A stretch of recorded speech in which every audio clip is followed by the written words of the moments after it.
Damos gracias al Señor porque hoy miércoles tenemos una nueva experiencia de reunión comunitaria. Gracias a Dios porque ustedes pueden estar.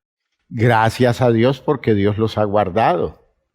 Porque en medio de esta situación Dios ha mostrado su fidelidad.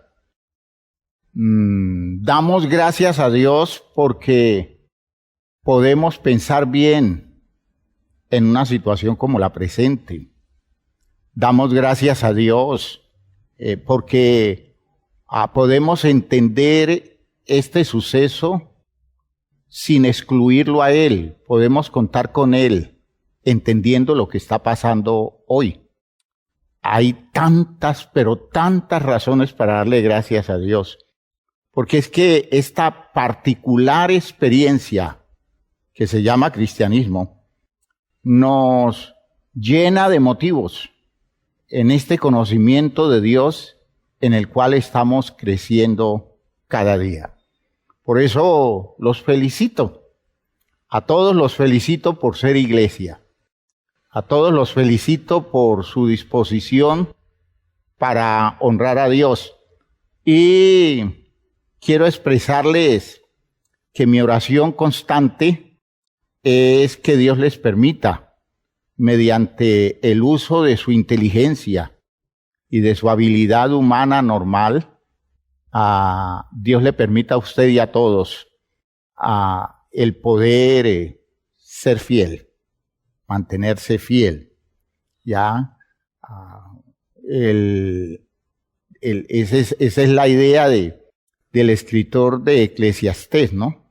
Después de que hizo una discusión amplia, se supone que hay alguien que plantea los cuestionamientos y hay otro que da respuesta, pero bueno, el texto de Eclesiastés concluye de una manera muy hermosa. El fin de todo el discurso oído es este.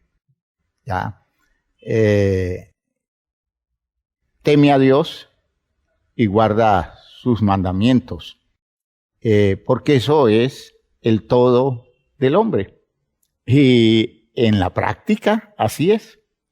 A veces, hermanos, a nosotros nos acomodamos mucho al hecho de que nos estén diciendo las cosas, pero hacemos poco esfuerzo por asimilar y por vivir en esa claridad, de modo que la vivencia nos dé un nivel de claridad superior.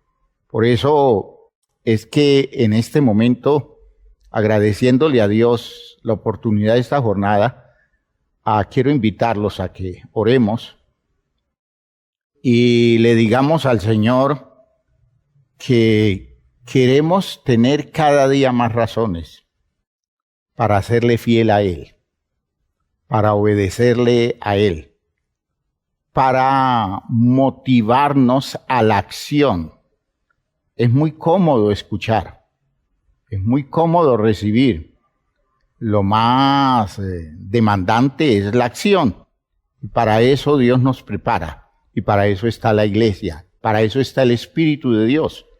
Para eso está la guía continua del Señor Jesucristo.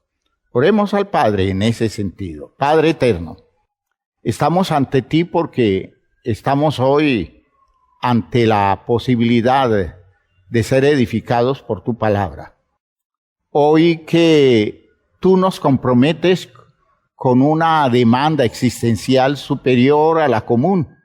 Hoy que podemos expresar, como lo decíamos, el regocijo de poder agradecerte tantas cosas, Dios mío. Por eso, Padre Santo, en este momento te expreso el deseo como iglesia de que tú nos bendigas con todos esos caminos que precisamos, Señor, desarrollar para vivir a la altura de este presupuesto de salvación al que nos estás invitando. Dios Santo, nosotros estamos dependiendo de ti y nuestra inspiración eres tú. El motivo de nuestras actividades es poder no solamente agradarte, sino poder, Señor, estar cada vez más cerca de ti. Por eso te pedimos que nos instruyas, que nos abras los ojos, que nos despiertes conciencia, Señor, que nos des la oportunidad de renovar nuestras disposiciones actitudinales para actuar consecuente con esta demanda que tú nos haces. En el nombre glorioso de Jesucristo, gracias por esta oportunidad y bendícenos por tu palabra. Háblanos por medio de ella, toca nuestras vidas, dirige nuestros pasos. En el nombre de Jesús. Amén. Amén. Muy bien, hermanos míos, siéntense por favor. Es nuestro miércoles de salud mental, ¿no? Y estamos hablando de un problema digámoslo así, de cordura.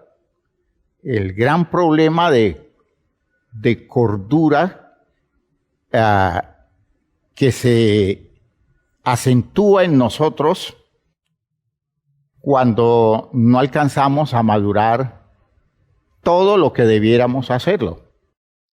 Y estamos entendiendo que quedarnos estancados en estadios primitivos de la estructura de nuestra vida, que no poder dar los pasos conducentes a tiempo, nos expone a vivir locamente en el mundo, es decir, vivir sin cordura porque estamos expuestos a enfrentar situaciones de la vida sin tener la más mínima claridad de lo que debiéramos hacer, de la actitud que debiéramos tomar en un momento dado. Tanta, digámoslo así, tanta ignorancia existencial, tanta torpeza, eso va creando ambientes de insania mental terribles, condiciones de vidas muy tocadas, de vidas muy afectadas, de vidas muy dañadas. Y eso no es justo cuando hay tanta posibilidad de parte de Dios. Muy bien, hermanos, estamos entonces tratando de entender que es necesario superar los estadios de la infancia y que si llegamos nosotros a permanecer infantiles, inmaduros, ya en edad adulta la crisis nuestra es terrible y cuanto más viejos y más inmaduros seamos, más difícil se hace la vida. Por eso tenemos que hablar de ancianos tan inadaptados que sus últimos años no son los años de la paz y de la tranquilidad, sino de la zozobra, la angustia y de las acciones necias, de las acciones torpes, gente que se ha reconocido en la vida como gente muy sensata, como gente muy prudente, muy sabia, llegan a la edad mayor sin tener un problema de orden mental, digamos que justifique la situación, personas con mentes que debieran ser saludables, pero terminan actuando en una forma tan inadecuada que lo único que demuestran es que la vejez los cogió en esa condición de tanta inmadurez que ellos no saben cómo explicar, cómo entender, cómo actuar, cómo reaccionar y terminan metidos en posturas que a la final les hace mucho daño y hace mucho daño en su entorno. De hecho, Dios tiene poder para sanar y por eso estamos trabajando esto, porque hay esperanza, porque creemos en las posibilidades de Dios para darle, digámoslo así, actualidad a la existencia de las personas que en los términos bíblicos se define como una justificación.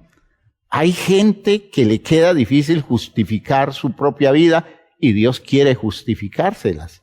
Y una de las áreas en las que Dios justifica es llevándonos a desarrollar una madurez que nos ponga más acorde con el momento y con la situación que estamos viviendo. Leíamos al comienzo el texto de Mateo en el capítulo 16, un texto cargado de revelación, texto magnífico.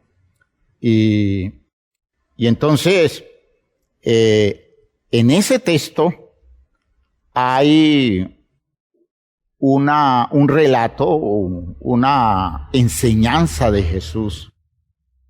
Y tiene que ver con lo que aparece en el versículo 21, a partir del versículo 21, y especialmente hasta el versículo 26.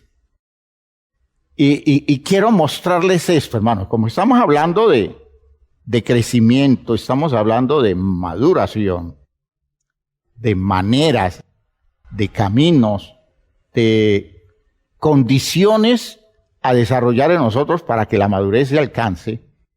Ese texto de Mateo 16, 21 al 26, es fundamental para entender el poder que tiene la fe cristiana para despertar en los seres humanos las actitudes adecuadas que posibiliten su crecimiento y maduración en el proceso de sus existencias.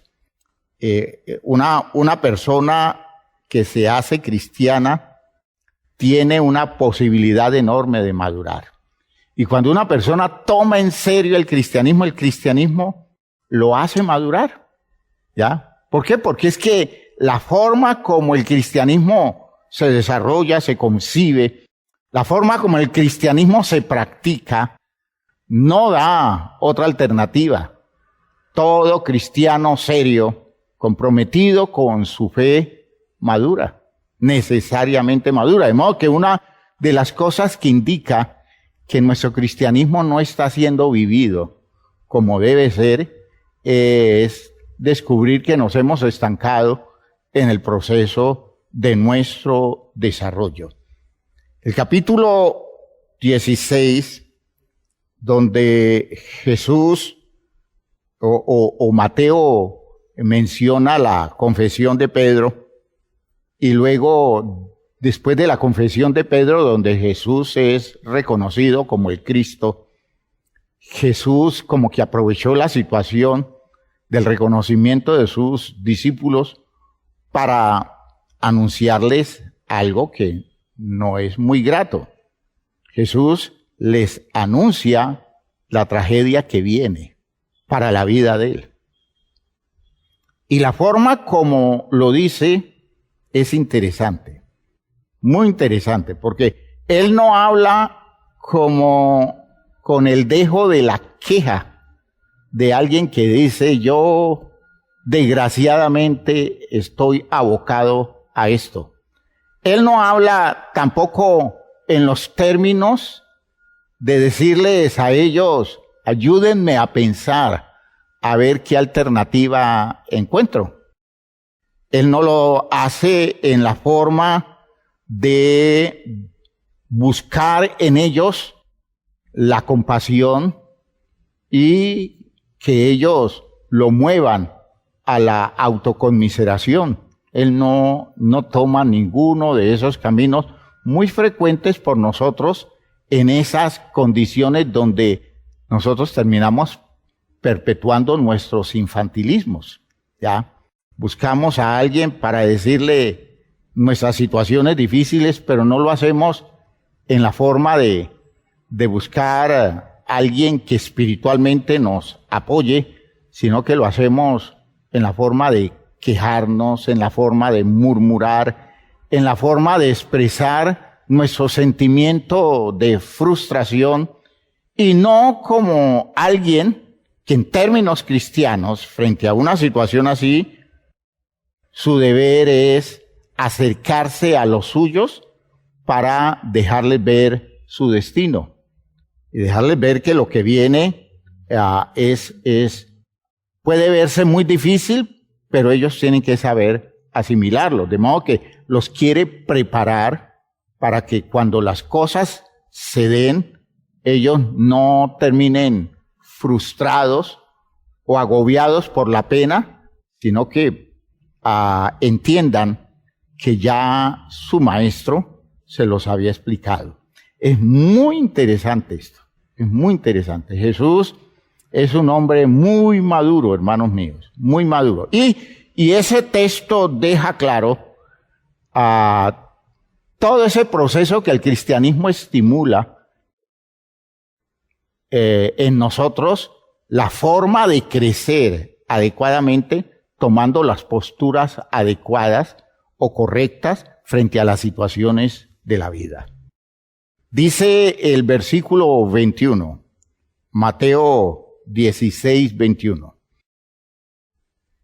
Desde entonces comenzó Jesús a declarar a sus discípulos que le era necesario. Fíjense ustedes cómo se interpreta un destino. Que le era necesario ir a Jerusalén y padecer mucho de los ancianos, de los principales sacerdotes y de los escribas, y ser muerto, y resucitar al tercer día. Fíjense las tres cosas que le eran necesarias, parecidas a las condiciones de la vida de cualquiera de nosotros. Le era necesario ir a Jerusalén y padecer mucho de los ancianos, de los principales sacerdotes y de los escribas. Y le era necesario ser muerto y le era necesario resucitar al tercer día. ¿Cuánta necesidad? Es decir, ¿cuántas cosas Jesús debía asumirlas como cosas reales para vivir? ¿Ya? Y entonces estamos frente a un hombre que ha descubierto su destino. Ya no, esto es lo interesante. Este hombre sabe para dónde va su vida y se empeña en cumplirlo, aunque la propuesta que le coloca la vida es un sufrimiento, es un padecimiento.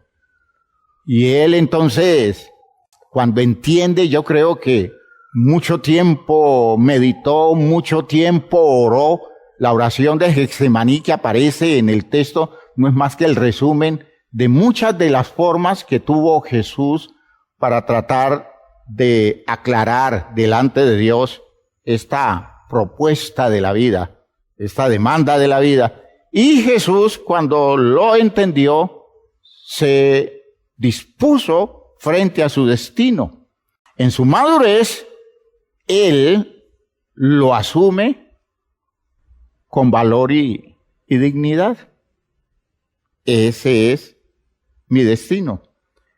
Eso es lo que la vida me está colocando adelante. Es la propuesta que me hace la vida. Y vamos a ver si la asumo o no. Y Jesús dice, claro que la asumo. Porque para esto me he preparado. Para esto he desarrollado mi vida. Para no esconderme de mis responsabilidades, sino ponerme de frente a ellas.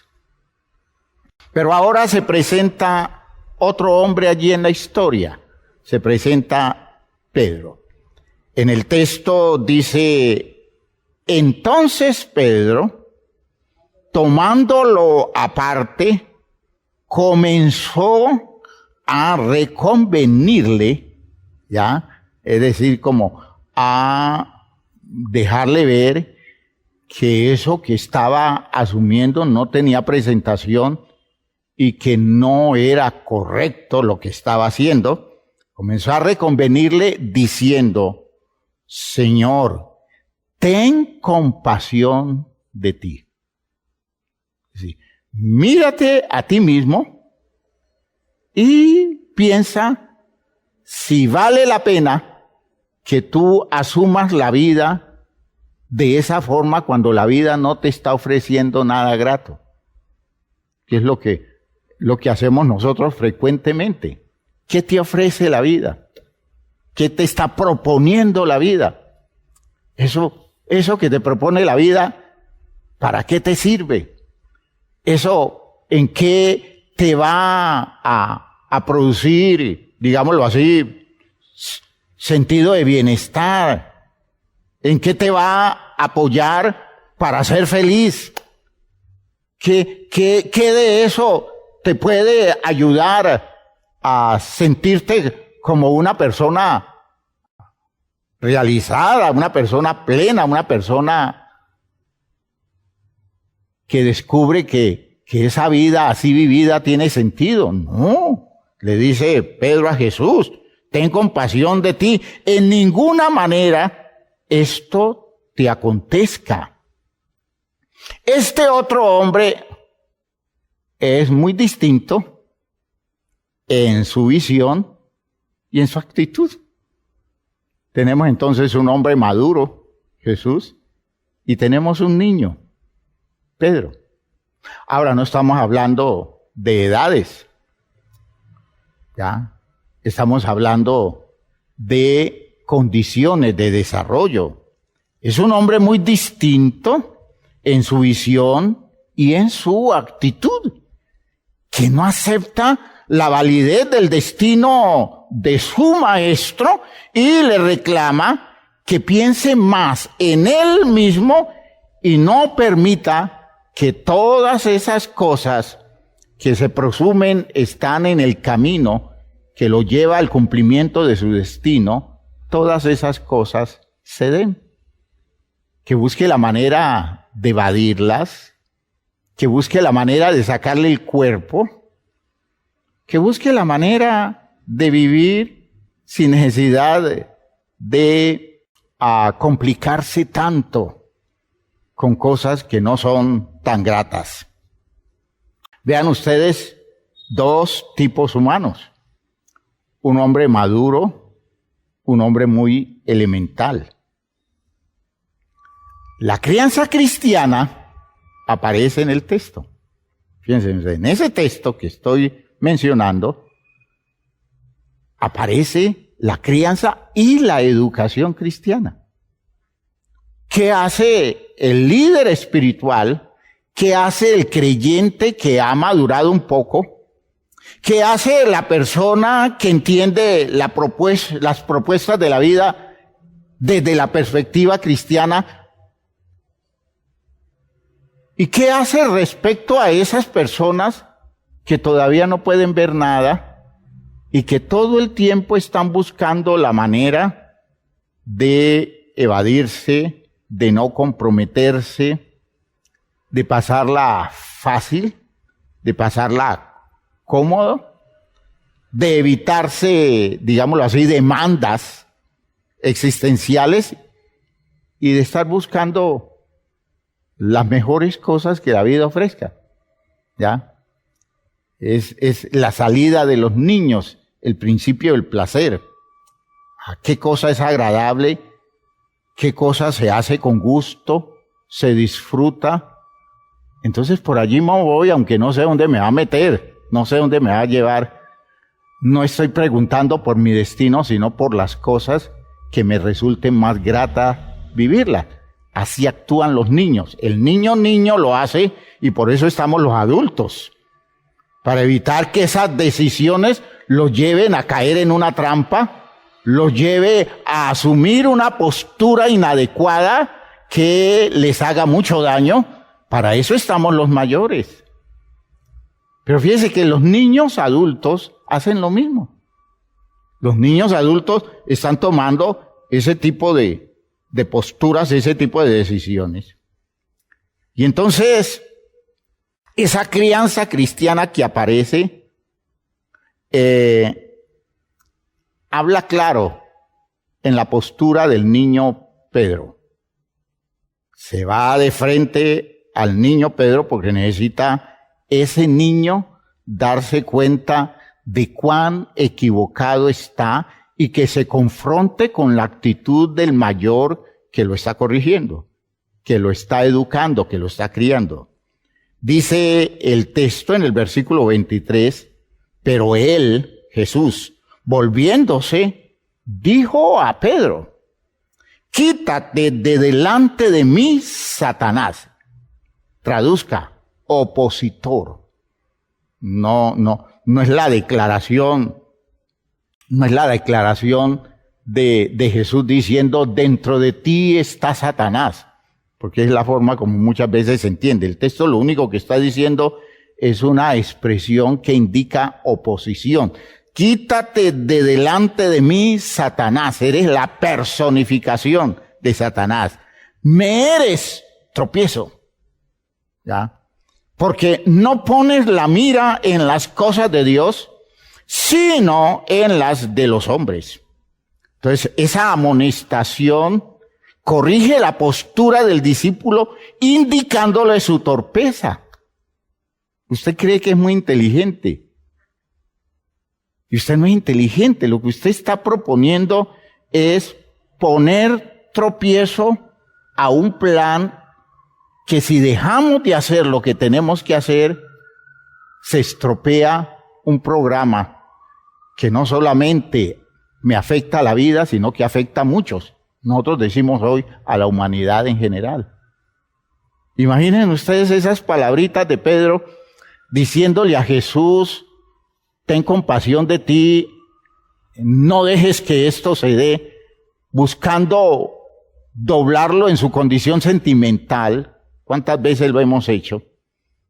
¿Cuántas veces nosotros como padres hemos hecho eso con los hijos, con el agravante de que nuestros hijos son tan infantiles, que ante esa seducción compasiva nuestra, ellos terminan cediendo y no aceptan los retos del destino, los retos de la vida? ¿Cuánto estorbo hemos representado para el bienestar de tanta gente alrededor nuestro?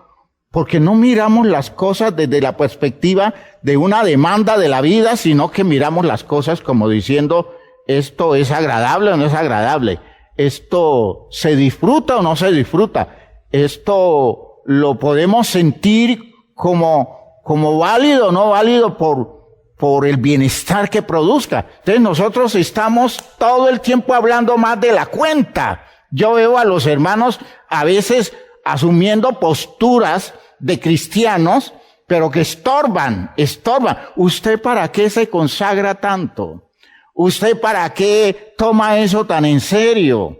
¿Usted por qué razón tiene que asumir esa postura de cristiano celoso diciéndole al patrón, yo no voy a hacer eso? De modo que si voy a perder mi trabajo porque no hago eso, porque mis valores no lo permiten, pues yo pierdo mi trabajo. El otro cristiano se acerca y le dice, ¿usted por qué es tan bobo? ¿Usted cómo se va a perder esa oportunidad de la vida si Dios sabe? Dios conoce su corazón.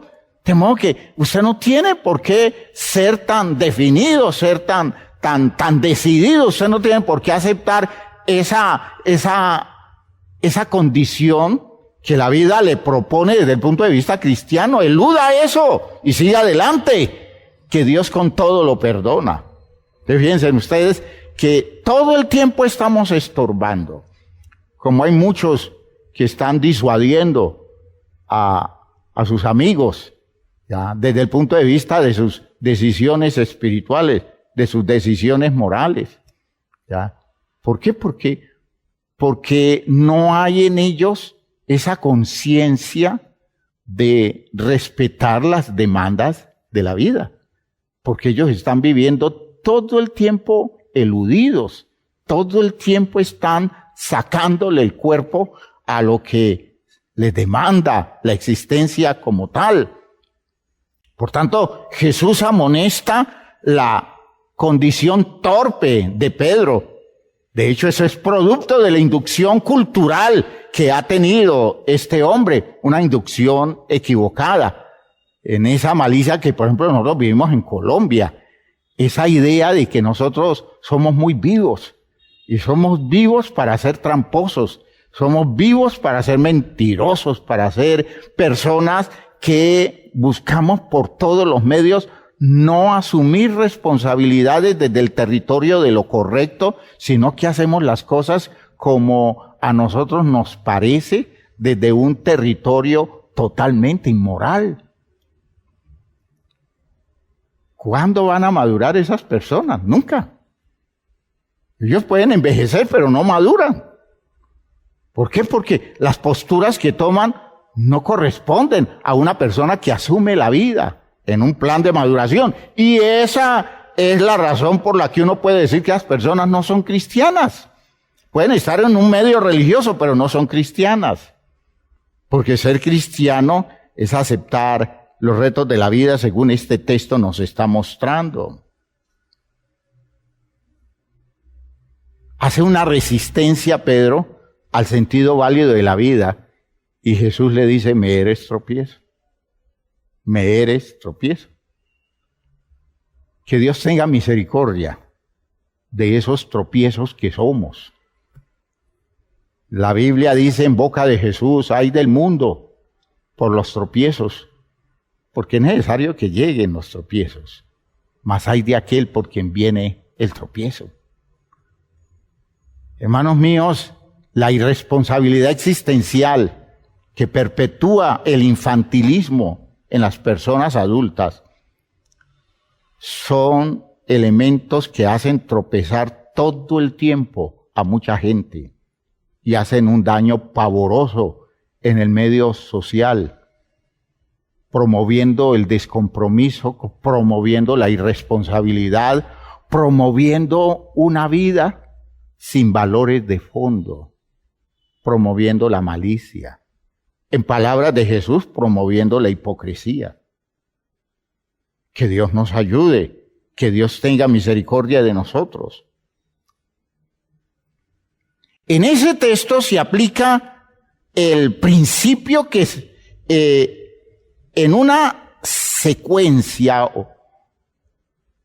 ordenada de la vida, las personas asumen la postura que deben tomar cuando se enfrentan a algo que la vida les exige. Ese es un texto magnífico. Dice el versículo 24, entonces Jesús dijo a sus discípulos, después de cantársela a Pedro, Jesús se dirige a todos sus discípulos y les dice, si alguno, ese es un reto, ¿no? ¿Sí me están oyendo? Estamos en la época de los grandes retos. Todo el mundo está asumiendo retos. Pues yo les propongo el que Jesús le propuso a sus discípulos. Si alguno quiere venir en pos de mí, haga tres cosas. Haga tres cosas. Tres cosas muy sencillas. Si alguno quiere asumir la vida como yo la vivo, si alguno quiere entender el sentido de esto que estoy haciendo, dice Jesús, lo primero que debe hacer es, cuando la vida le haga una propuesta en el orden necesario, porque recuerden ustedes que el texto comienza con las expresiones de Jesús, me es necesario. Cuando la vida le haga una propuesta que usted tiene que asimilar como necesaria. Y hay cosas que son necesarias, hay cosas que no.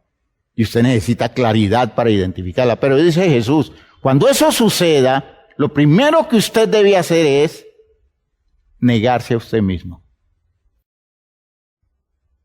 Usted no debe estar buscando en eso que la vida le exige lo que a usted le parece más cómodo, lo que usted vea como más fácil.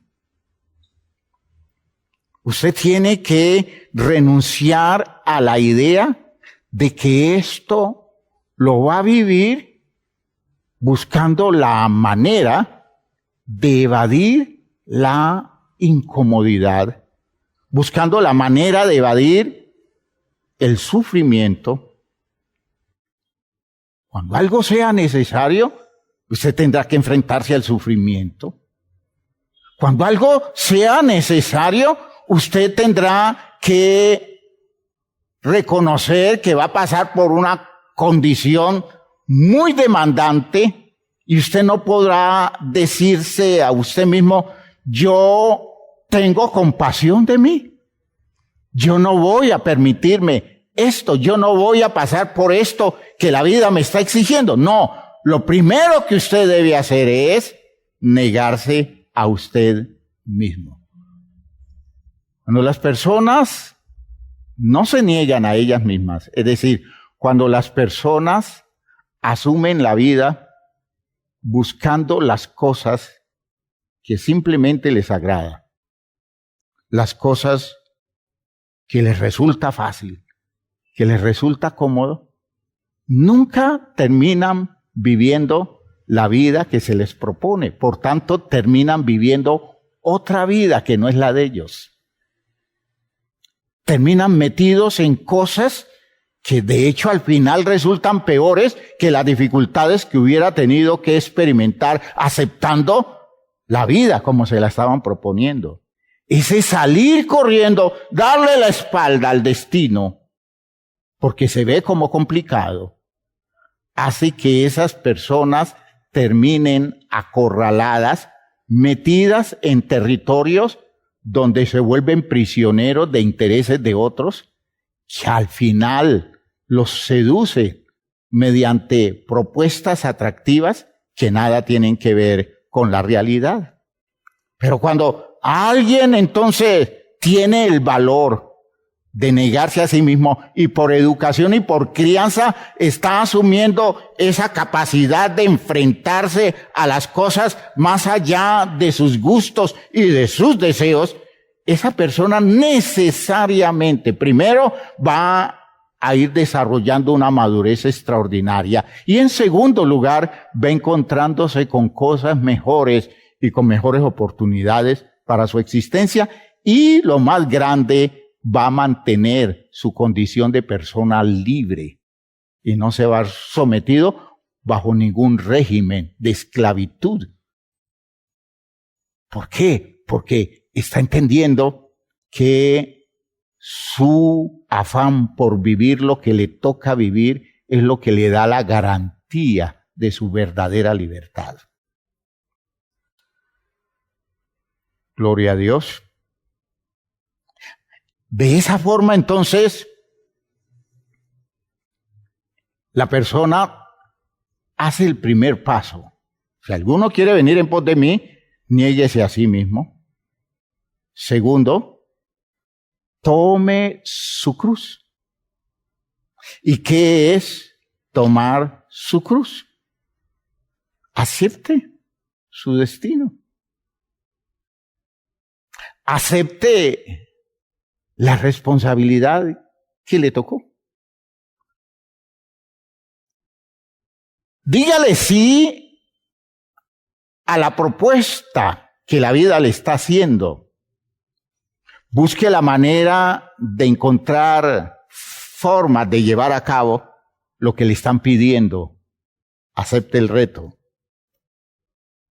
Es su vida. Es su futuro. Es su destino. Y cuando alguien va haciendo eso, de hecho, el resultado es que después de esa experiencia va a salir un hombre, una mujer más madura, más maduro, una persona mejor dispuesta, más clara, con una habilidad para interpretar las cosas mucho más desarrollada, porque su experiencia lo capacita. Pero miren ustedes que ese negarse a sí mismo, tomar su cruz,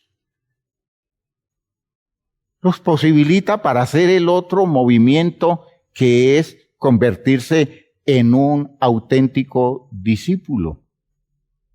Y entonces usted ya no va detrás de sus ideas, ya usted no iría detrás de sus caprichos, ya usted no estaría buscando su propia complacencia, sino que usted aceptaría ser un seguidor de alguien que con mayor experiencia, con mayor claridad, con mayor conocimiento, puede ir conduciendo su vida por una ruta válida y por una ruta que garantiza el éxito definitivo. Fíjense ustedes que esto es tan especial. De modo que, ¿qué se está promoviendo con esta idea? Se está promoviendo el cumplimiento de las demandas para madurar.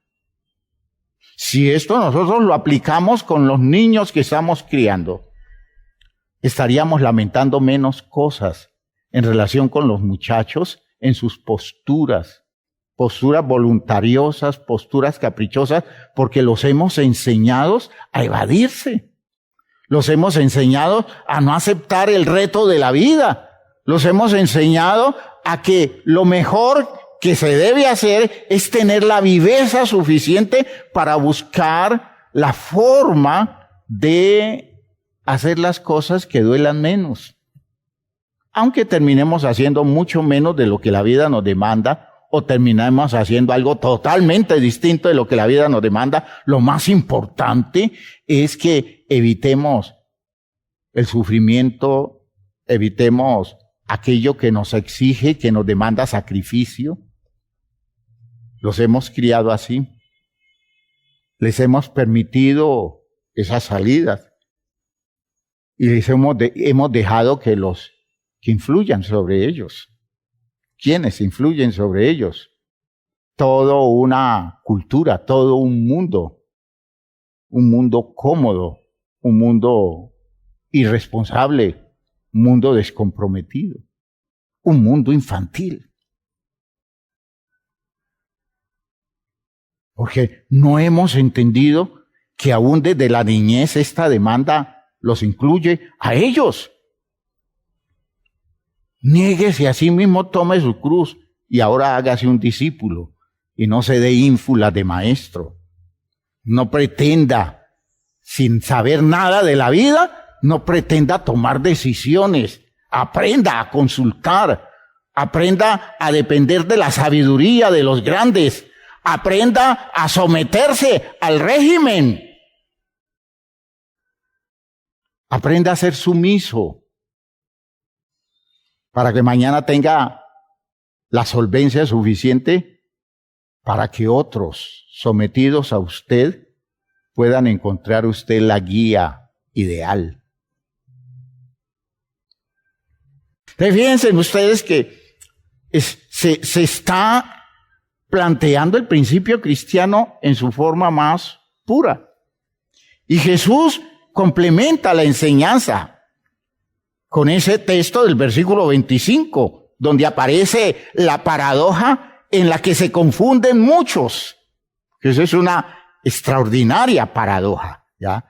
Allí la gente termina haciendo cosas inconsecuentes con lo válido. ¿Por qué?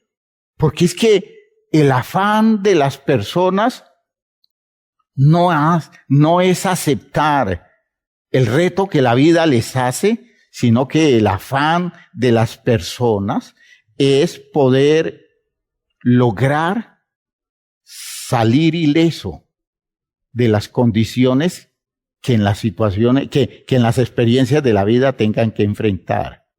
Entonces, todo el mundo quiere buscar la forma de esconderse y salvar la vida, y sucede que con ese afán por salvar la vida terminan perdiéndola, porque en su irresponsabilidad, en su descompromiso existencial, terminan asumiendo caminos, tomando rutas que los lleva al fracaso definitivo.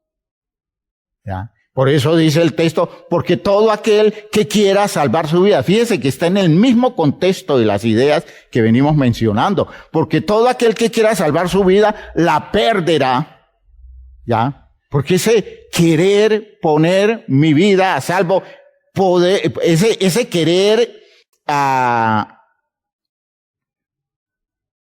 afirmarse a sí mismo, que es lo contrario de negarse a sí mismo, porque esa es la idea nuestra cultural. Afírmese usted. ¿Sí? Primero usted, y luego usted, y siempre usted. ¿Ya? Porque si usted maneja las cosas así, usted va a salir adelante en la vida, aunque pase sobre el cadáver de los demás. Esa es una idea ingenua, es una idea tonta, porque si todos piensan así, hay otros más vivos que usted. Y siempre está expuesto usted a perder en una competencia donde al final nadie gana. Entonces, esa persona que quiere salvar su vida, haciendo todos los esfuerzos para sacarle a la vida el mayor provecho posible, esa persona termina metido en caminos donde al final pierde la vida. Y Jesús le dice, en cambio, si usted está dispuesto a cumplir con lo que la vida le propone, en donde aparentemente el asunto se vuelve tan complicado, tan difícil que el riesgo de perder la vida es mucho, en ese afán suyo de cumplir con su destino, usted va a salvar su vida. Gloria a Dios. Usted va a encontrar la forma de salvar su vida. ¿Por qué? Porque va a hacer lo correcto. ¿Por qué? Porque va a madurar. ¿Por qué? Porque mañana va a entender mejor las cosas. ¿Por qué? Porque va a disfrutar a partir de ver las cosas con los ojos correctos que debe verlas. En la evasión nadie piensa en eso. Cuando todo el mundo sale corriendo, como lo que estamos viviendo en este tiempo, todas esas salidas evasivas de la gente enfrentando esta pandemia, enfrentando esta cuarentena, es la actitud de personas que no entienden que la vida nos está haciendo un reclamo para esta época. Ese fue el destino que nos tocó. Tenemos que asumirlo. Tendríamos que hacer muchas cosas si nosotros nos tuviéramos que enfrentar a una catástrofe mundial. Vamos a suponer que vinieran terremotos sobre toda la tierra y que nosotros nos viéramos expuestos a vivir las condiciones que vendrían después de esos terremotos. No íbamos a escondernos a decir, yo esto no tengo por qué vivirlo. No, lo enfrentamos. Porque ese es el reto que la vida nos pone. Y esa es la idea de madurar. Esa es la idea de crecer para lograr desarrollar todas estas cosas. Cuando yo me entrego al cumplimiento de lo que la vida me propone, yo salvo mi vida. ¿Por qué? Porque llego donde tengo que llegar. ¿Por qué? Además, porque llego con una claridad nueva. ¿Por qué además? Porque esa es mi vida. Y si tomo otro camino, ya no será mi vida. Será un cuento mi vida. Y el cuento a veces lo voy a descubrir tarde, cuando ya no haya remedio y no haya oportunidad para el regreso. Yo espero que esto me lo estén asimilando muy bien, porque eso es un planteamiento de orden existencial. Y esta es la fe apostólica. Por favor, entiendan que esta es la fe apostólica. Porque nosotros podemos elaborar mucho cuento. Es que hay mucho cuento a veces en la religión y que Dios nos guarde de ese cuento.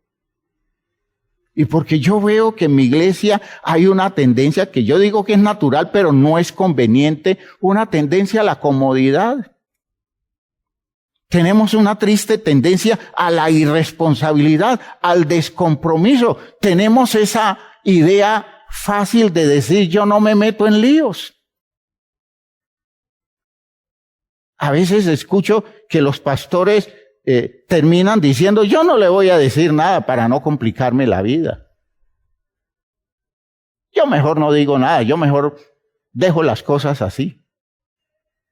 Entonces dejó de aceptar el reto que la vida le puso y fue amonestar, corregir, a tiempo antes de que sea tarde, a ver si se salva una vida. Somos muy cómodos. Por tanto, somos muy infantiles, muy elementales. Se nos exige un sacrificio, un pequeño sacrificio, y a nosotros se nos vuelve un lío, se nos vuelve un conflicto. Entonces no voy a poder hacer esto, entonces no podré hacer esto otro. ¿Y cuándo podemos entonces nosotros conseguir esto o conseguir aquello? Hermanos míos, por Dios, la vida es más grande que eso. La vida es mucho más significativa que ese tener que negarnos a muchas cosas alrededor de un destino exigente. Porque eso es ser cristiano, eso es ser seguidor de Cristo Jesús, eso es ser discípulo de Jesús. Y si en el camino está la cruz, ¿cómo la vamos a evadir? Si en la cruz está nuestra salvación. Por eso, en la enseñanza, Jesús plantea el versículo 26. Vean ustedes, porque ¿qué aprovechará al hombre si ganare todo el mundo y perdiere su alma? ¿O qué recompensa dará el hombre por su alma? ¿Ya? Hermanos míos, lo más triste que puede suceder es que usted pierda su alma. ¿Y a qué se refiere? A que usted pierda su capacidad de realizarse enfrentando su destino. Hay muchas cosas que usted pudo vivir, pero usted se acobardó. Y a veces la vida es tan benigna que le repite la oportunidad. Y usted no entiende que una segunda oportunidad es un privilegio. Pero sigue evadiéndose. Sigue sacándole el cuerpo a la responsabilidad de poner su vida a moverse con altura. Yo veo mucha gente que hoy tiene mucha plata, pero ya perdió su alma,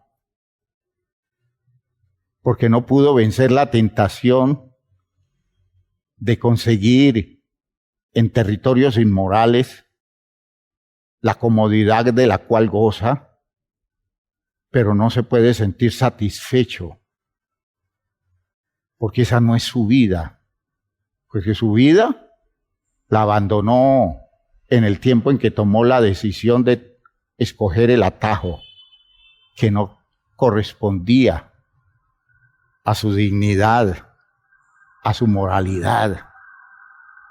Y hoy, con muchas cosas en la mano, descubre que está lejos de ser la persona que por destino debió ser. Y estoy hablando muy directamente a las conciencias. Y estoy dirigiéndome muy directamente al estado interior de mucha gente, que aún podemos tenerlos en el medio religioso, pero que vendieron su alma y se la vendieron al diablo alrededor de cosas que no correspondían, porque esas eran las que le daban la comodidad. En la práctica, esto es un orden totalmente distinto del patrón común, de esa crianza en las que nos enseñan a vivir solo sacando provecho para nuestro sentimiento de bienestar. Todo el tiempo esperando que la vida nos dé o poder arrebatarle a la vida a lo que representa nuestra satisfacción o la complacencia de nuestros gustos. Pocas veces tomando en serio lo que la vida nos pide, y por eso perpetuamos todo el tiempo la condición infantil. Hermano mío, el reto cristiano es entonces replantear nuestra disposición ante la vida. Fíjense ustedes, este punto es clave de la enseñanza. Tenemos un reto, y el reto es que replanteemos nuestra manera de ponernos frente a la vida.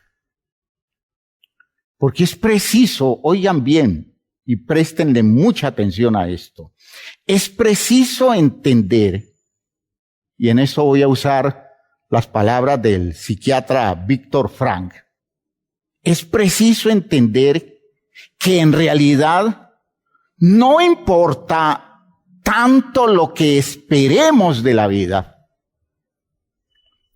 Y yo diría, podríamos hasta dejar de esperar de ella. Porque hay momentos en que el asunto se pone de tal forma que uno dice, ¿yo qué puedo esperar de la vida? ¿Ya? De modo que no es tan importante lo que nosotros esperemos de la vida, sino que lo definitivo es lo que la vida espere de nosotros. Eso es lo que hace la diferencia y es lo que produce el verdadero sentido de la maduración. Esas personas que son capaces de enfrentarse al hecho de no esperar tanto y de aceptar ser exigidos, porque es lo que hace la vida. Todo el tiempo, cada día que usted se levanta, usted se enfrenta a exigencias, usted se enfrenta a demandas, casi que usted al levantarse está recibiendo mandamientos. Y usted verá, si usted decide lo que comúnmente se decide, eso no es conmigo, y toma el camino cómodo del que sigue pidiéndole a la vida, exigiéndole a la vida, pero nunca se deja tocar por ella, nunca se deja exigir por ella. Fíjese que el camino que nos lleva a madurar, el camino que nos lleva a ser solvente, el camino que nos lleva a la felicidad, no es el camino del que le saca la vida lo máximo, sino el camino del que acepta que la vida espera de él, espera de ella. En la vida el sentido se encuentra fácil cuando nos movemos en torno a lo que la existencia nos reclama continua e incesantemente. Hay un reclamo de la vida, hay un reclamo de la existencia todo el tiempo. A toda hora somos reclamados, somos exigidos. La vida nos está diciendo, yo estoy esperando de usted esto, yo estoy esperando de usted esto más, para cada quien lo suyo.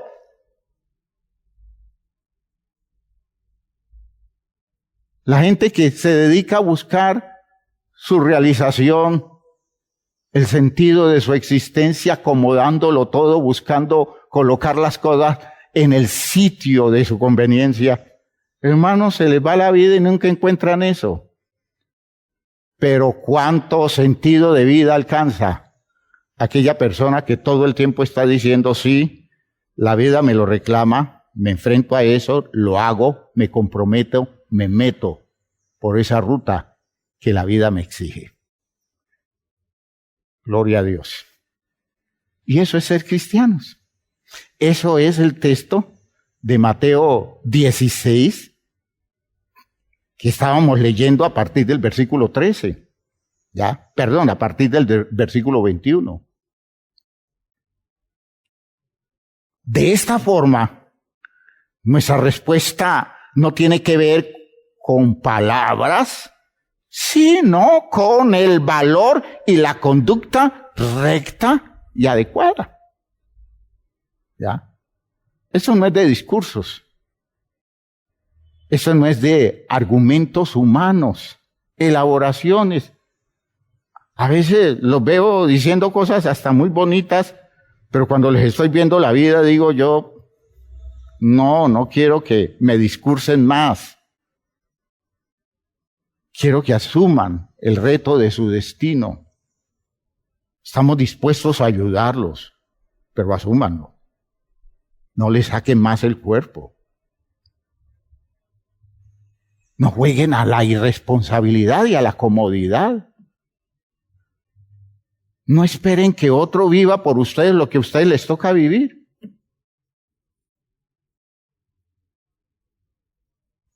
Se dicen muchas cosas bonitas, pero la práctica existencial, que es la que exige el valor y la disposición de obediencia y la rectitud, hermanos, es lo que define el hecho de su desarrollo humano, es lo que lo está llevando camino al cielo, es lo que lo está acercando a Dios. No es eso que usted le está pidiendo a Dios que le dé, es más bien eso que usted está haciendo por ponerse a tono con lo que Dios le pide a usted que haga. Y en esa medida su crecimiento lo desarrolla. Por eso vivir significa, oiga bien, asumir la responsabilidad de encontrar la respuesta correcta a las cuestiones que la exigencia de la vida nos hace, a todo lo que existencialmente se nos plantea, cumplir con las obligaciones que la vida nos asigna a cada uno en cada instante en particular. Hoy la vida me pide a mí esto, mañana me va a pedir esto, otra cosa. Hoy la vida me pide a mí esto y a usted otra cosa. Pero todo el tiempo estamos siendo reclamados por la vida, exigidos. Y crecer significa aceptarlo. Y cuando usted lo acepta, usted va descubriendo que cada cosa que usted acepta y lo asume con sus dificultades, eso es lo que le va a dar sentido a su existencia. Esas obligaciones y tareas, y como consecuencia, el sentido de la vida, fíjese que está ligado, ¿ya? Difieren de una persona a otra.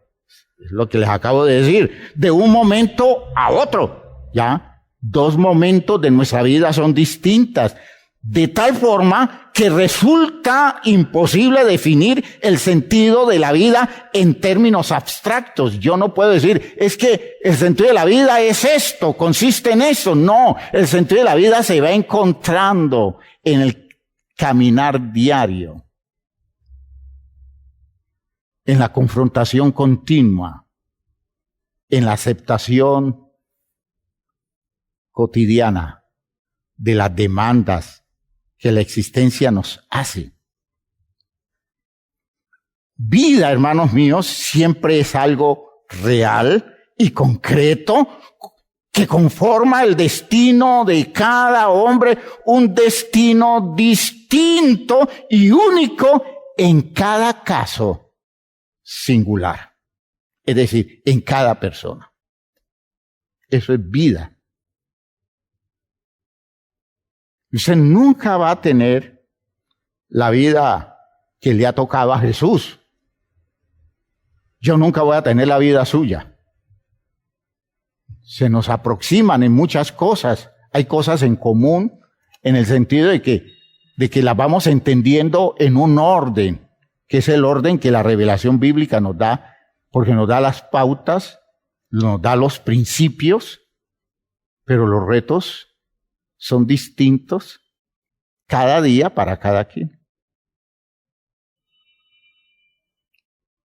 Y los que le están diciendo sí, porque están adquiriendo la disciplina, porque están siendo educados en ese sentido, porque están siendo criados en este orden, los que le están diciendo sí, son personas que necesariamente están madurando mucho y son personas que cada día se van a encontrar en un territorio donde todo se ajusta a las posibilidades de su ser, en los términos de que están en su propia vida y no en una vida enajenada, no en una vida extraña, no en una vida impuesta culturalmente, no en una vida elaborada bajo los intereses de otros, sino en una vida hecha para cada quien, porque la sabiduría y el poder de Dios alcanza para darnos a cada uno de nosotros un territorio particular de la existencia.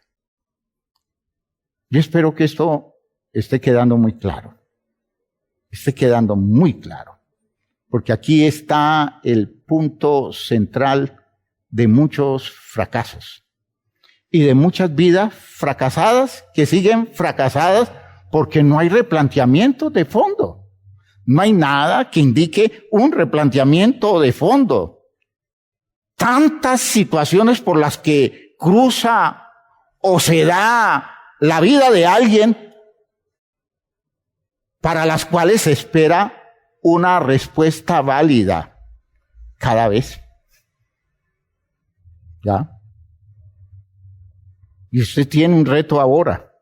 Yo sé que usted lo está entendiendo. A la luz de esta enseñanza, usted está descubriendo que la vida le está haciendo una propuesta en un territorio que no es exactamente lo que usted espera, pero es lo que la vida le está pidiendo. Ahora, hermanos, sometiendo a este orden y desde muy temprano la orientación existencial de cada persona, lograremos superar todas las posturas que caracterizan a los adultos niños. Y qué terrible es encontrarnos con todas esas posturas de los adultos niños.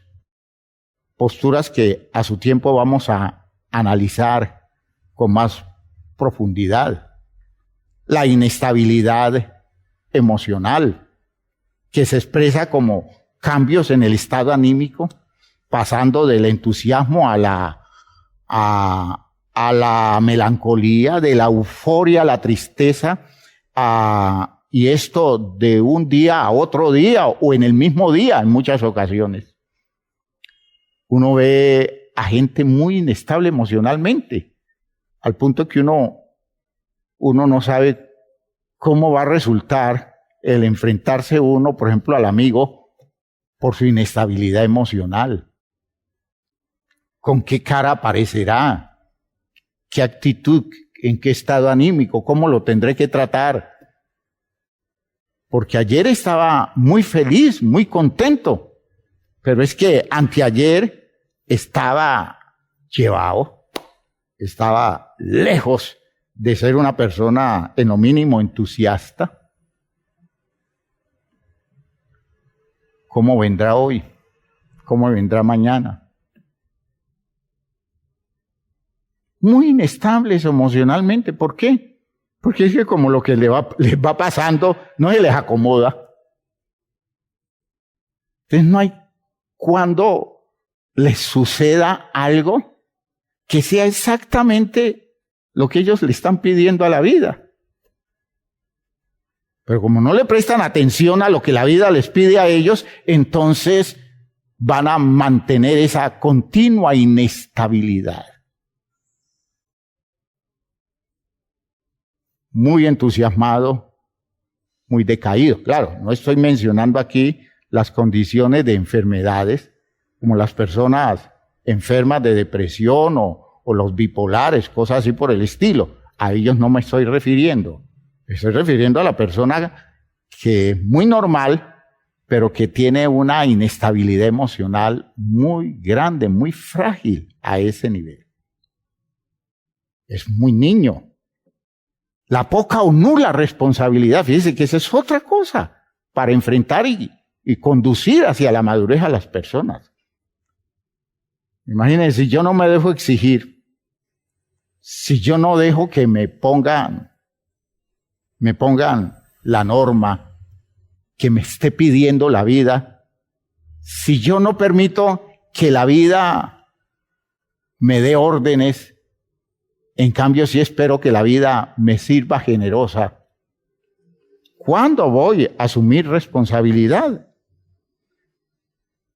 Una persona madura desarrolla un proyecto de vida la mayoría de la gente de la época nuestra no tiene un proyecto de vida. La gente, como en el viejo dicho de mi época de muchacho, la gente vive a la bulla de los tarros. La gente vive en función de lo que se dé. Y a veces dice, es que yo soy la machera porque logré hacer esto. Fue una cosa circunstancial que se dio y considera que es un exitoso que encontró un destino. No encontró nada, no encontró un camino. No se hizo a un camino, no desarrolló un plan, no tiene un proyecto real de vida y por eso está expuesto a que le pase cualquier cosa. ¿Cómo superar eso? Aceptando el reto de ser exigido por la vida. Eso es que la vida nos coloca la demanda. Nosotros decimos, aquí voy, porque por allí va mi vida, por allí va mi destino. La inmadurez afectiva y otras muchas cosas, hermanos míos. Digamos entonces, para concluir en esta noche, vivir es aceptar un reto que se nos propone, que conduce a la persona a desarrollar condiciones para cosas especiales. Primero, cuando yo acepto el reto de la vida y puedo ir dando los pasos de las exigencias que se me hacen, puedo estar cada vez más solvente para descubrir todo el amor y la gracia de la que estamos rodeados de parte de Dios y lo vamos a estar en la eternidad. A uno termina por no descubrir, ya lo he mencionado esto, no descubrir el amor que lo rodea, porque todo el tiempo está sacándole el cuerpo a las demandas que la vida hace y no se da cuenta la persona que la vida le demanda eso para darle algo mucho mejor hacia adelante. La gente no descubre la gracia, porque la gente quiere vivir no asumiendo responsabilidad, que es una exigencia de la gracia. Fíjense ustedes, se ve como paradójico, pero así es. La gracia exige responsabilidad. La gente quiere estar viviendo de balde, sin compromisos con nada. La gente quiere estar viviendo de ocio y que otros estén respondiendo por ellos. La gracia no tiene que ver con eso, hermanos míos. La gracia es la generosidad de Dios que nos da un espacio para que nosotros desarrollemos nuestra propia vida. Pero Dios no va a vivir por nosotros. Dios no va a asumir el destino nuestro. El destino nuestro es el nuestro y lo debemos asumir nosotros. Dios rodeó de gracia la vida de Jesús. Creció en sabiduría y en gracia delante de Dios y de los hombres. Y sin embargo, Dios nunca le negó a Jesús la responsabilidad de asumir su destino. Y cuando en el camino de la existencia de Jesús aparece la cruz, jamás Dios dice con mi hijo no. A mi hijo no le va a tocar eso. Mi hijo, no voy a permitir que mi hijo pase por eso. No, hermanos míos. Muy rodeado de gracia, muy amado por el Padre, Jesús debió asumir su destino. Y lo llevó hasta la muerte. Y no por eso Dios estuvo lejos. Y no por eso Dios dejó de expresar gracia hacia Él. Y no por eso Dios dejó de amarlo.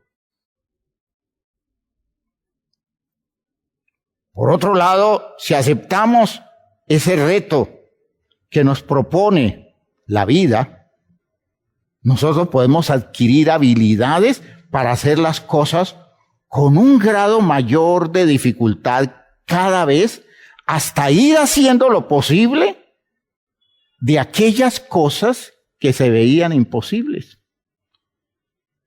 Entendemos de la Biblia la idea de que lo que es imposible para los hombres, para Dios es posible, pero hay que entender que en el presupuesto de Dios debe darse que lo que es imposible para mí hoy, mañana para mí sea posible. Porque debo crecer hacia Dios, que es el de las soluciones imposibles. De modo que los imposibles míos del ayer tendrán que ser posibles hoy con mi madurez. Esa es la propuesta existencial. Yo no puedo seguir pensando que los imposibles de mi niñez, que los imposibles de mi adolescencia vayan a ser los mismos que hoy son mis imposibles.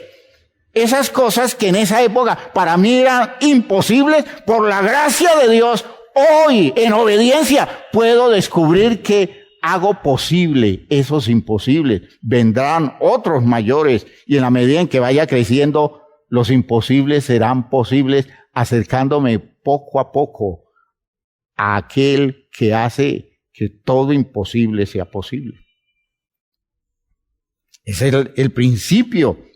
Es un plan, hermanos, alrededor de objetivos cumplidos, y por esa razón Dios me va a colocar retos mayores. Sobre poco has sido fiel, sobre mucho te pondré, porque ya eres capaz de hacerlo, porque ya tienes solvencia, porque tienes habilidad, porque tienes claridad, porque tienes poder. Sobre poco has sido fiel, sobre mucho te pondré. Y en ese orden creciente está el programa de realización nuestra en la propuesta de Dios. Hermanos míos, cada día entonces poder ver todo más próximo a como Dios lo ve. Eso es el objetivo de todo esto. De modo que estemos cada vez más cercanos a sus motivaciones, a sus gustos. Podamos estar más identificados con su disfrute. Ese es el verdadero paraíso, hermanos míos. Ese es el verdadero cielo. No existe el cielo para mí. Existe el cielo de Dios que yo disfruto. Y por tanto, Dios no me hace un cielo aparte. Muchas de las ideas religiosas que tiene la gente es que Dios le da el cumplimiento particular a cada quien de sus gustos y sus deseos. Hermanos, el cielo no es gusto ni deseo de ningún ser humano. El cielo es territorio donde el gusto de Dios es perfecto. Y si yo no maduro hacia allá, puedo estar en el cielo, que eso será un infierno para mí porque no voy a disfrutar nada, porque no estoy preparado para disfrutar lo que Dios disfruta, y por eso debo crecer hacia Dios, y esa es la razón por la cual yo debo aceptar los retos de la vida. Todos debemos desarrollar la sensibilidad de Dios, porque la eternidad no está hecha al gusto nuestro particular de cada quien, sino al exclusivo gusto de Dios. Y espero, hermanos míos, que esto nos motive a tomar en serio esto de vivir y de crecer.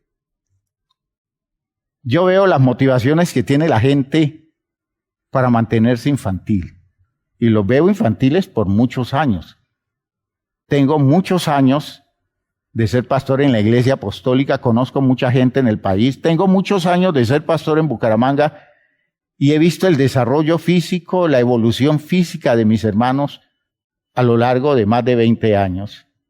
Y he visto todo el estancamiento de mucha gente que decidió todo el tiempo estarle sacando el cuerpo a las responsabilidades, al compromiso existencial, a las demandas que la vida hace, y se dedicó a pensar que probablemente tenía todo el derecho y toda la posibilidad de sacarle provecho a la vida y no aceptar que la vida le exija y le imponga condiciones. Bueno, usted verá si quiere quedarse allí, usted verá si decide levantarse de eso y decir, venga lo que venga, venga como venga, lo que la vida me pida, a eso me enfrento. y que Dios me guarde y que Dios me dirija. En la frase de una mujer valiente que entendió que su destino era enfrentar la posibilidad de la muerte por salvar a su pueblo. Y tenía que entrar a hablar con el rey, que era su esposo, pero habían limitaciones en la norma de la nación, que nadie podía llegar donde el rey sin previo consentimiento.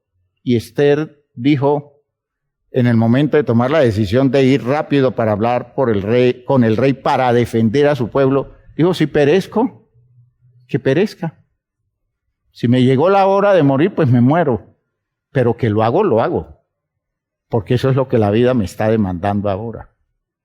Yo no puedo sacarle el cuerpo diciendo, no, ¿cómo se le va a ocurrir que yo me voy a meter allá? Es como meterme a la boca del lobo. Es exigirme que me exponga a la muerte. Pues, entienda. Le dice Mardoqueo a su sobrina. Entienda. Es la vida de su pueblo. Y si usted no hace nada, no hay futuro para su pueblo. Todo está en sus manos. Ella, llena de valor, aceptando su destino, dijo, si perezco, que perezca. ¿Está dispuesto usted a aceptar su destino de aquí en adelante? ¿Está usted dispuesto a pedir claridad y decir, bueno, frente a esto, ¿cómo debo vivirlo? ¿Cómo debo aceptarlo? ¿Cómo debo asumirlo? ¿O está dispuesto usted o usted dispuesta a seguir huyendo y huyendo y huyendo para quedarse estancado en condiciones infantiles sin ningún mañana? Que Dios tenga misericordia de usted y de mí, que Dios nos ayude a todos y nos dé el valor suficiente para ponernos firmes y caminar llevando nuestra propia cruz, negándonos a nosotros mismos. Pónganse de pie, por favor. Vamos a orar. Esto requiere oración. Y de hecho, en el interior suyo, esto exige decisión. Yo sé que algunos de ustedes están diciendo, si estuviera en la iglesia, pasaría al altar. Bueno, está en la iglesia, pase al altar. Allí donde usted está, arrodíllese, indicando con esto un replanteamiento, un arrepentimiento, un deseo de comenzar a hacer las cosas distinto, un plan reorientado de su existencia para que el crecimiento se vea manifiesto y la solvencia de Dios lo alcance. Si usted toma esa decisión, se pone de rodillas donde usted esté, crea que el cuerpo pastoral de la iglesia está imponiendo manos sobre la vida suya y Cristo Jesús allí presente hace su imposición de manos sobre su vida para potenciarlo y capacitarlo para vivir solventemente lo que de aquí en adelante tenga que darse en usted, en ese plan de desarrollo existencial al que Dios lo invita. Oremos entonces. Padre eterno, te doy gracias por esto que estás haciendo hoy con nosotros, por esta expresión de tu amor a través de tu palabra, porque sé que estás llegando a los puntos álgidos de la necesidad de tu iglesia. En el nombre de Jesucristo te estoy pidiendo que coloques tu poderosa mano, que envíes a Cristo Jesús a hacer imposición de manos sobre la vida de mis hermanos que toman decisiones concretas, definitivas, a partir de esto que han entendido. Te pido, Señor, entonces que los revista de la fuerza de tu Espíritu, los capacites, Señor, con recursos de poder, con recursos de sabiduría, con recursos de entendimiento, con fortalecimiento de su voluntad y con la elaboración de elementos de claridad que les permita, Señor, entender la propuesta de la vida en cada instante y disponerse para aceptarla y asumirla como un planteamiento existencial ineludible. Bendice a cada uno de mis hermanos en sus decisiones, en sus planes, en sus posturas, en esas actitudes que de aquí en adelante van a tomar, y permítenos a nosotros, los líderes de la iglesia, no solamente asumir lo de ellos también, tomar posturas nuestras también que nos ayuden a crecer mucho más, sino que también nos convirtamos en guías, en verdaderos guías, Señor, en personas cercanas, dispuestos a colaborarles en su desarrollo. Que ninguno se nos pierda, Señor. Que ninguno se nos quede, que ninguno se estanque, que ninguno, Señor, termine viviendo la frustración de no poder superar una etapa de su vida porque no alcanzó a madurar lo que la vida le exigía. En el nombre de Jesucristo te estoy entonces presentando la condición de cada uno, de cada persona, tanto creyentes como simpatizantes, esas personas que ahora han entendido que al escuchar este mensaje, aunque no pertenezcan a la estructura espiritual de la iglesia, aunque no hayan tomado decisión con Cristo, de aquí en adelante van a replantear absolutamente su vida y se van a acercar a este medio espiritual para recibir ayuda. Con ellos también y para ellos también. Te pido que los llenes del poder de tu Espíritu y el poder de tu verdad, sustentándolos y guiándolos. En el nombre glorioso de Jesucristo el Señor. Amén, amén, amén. Bien, mis hermanos, como ven, estamos por buen camino. Y yo confío en la disposición de Dios para bendecir su vida. Que Dios los bendiga, que Dios los ayude, que Dios los saque adelante.